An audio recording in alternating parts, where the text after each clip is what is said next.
Dans le cadre des grands licenciements pour motifs économiques avec PSE, la loi du 14 juin 2013 a instauré un bloc de compétences au profit de l'autorité administrative. D'abord au profit de la directe, puis ensuite, les tribunaux administratifs ont la compétence pour contrôler la licéité du PSE. À l'issue de la procédure consultative du comité d'entreprise, la directe prendra une décision, soit de validation, soit d'homologation, ou alors de refus. Quelle sera alors la possibilité pour l'employeur de contester cette décision ? On sait qu'il n'est pas possible de procéder à un recours gracieux ou à un recours hiérarchique. Seul donc le recours contentieux devant le tribunal administratif sera possible pour l'employeur. L'employeur devra agir dans un délai de 2 mois à partir du moment où il aura reçu la notification de l'autorité administrative. Puis, le tribunal administratif saisi devra lui statuer dans un délai de 3 mois à partir du moment où la saisine aura été enregistrée. Mais on peut noter que l'employeur n'aura pas tout le temps intérêt à agir en matière contentieuse de la sorte.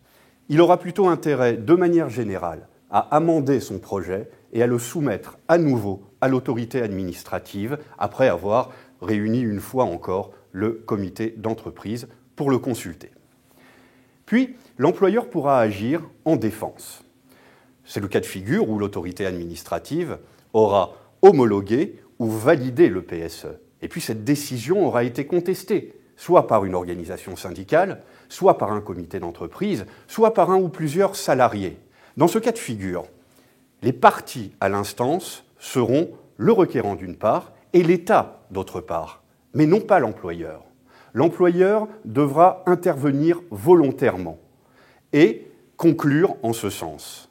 C'est la seule façon pour lui. Ensuite, si le jugement du tribunal administratif lui est défavorable, d'être enfin partie à l'instance et de pouvoir interjeter appel.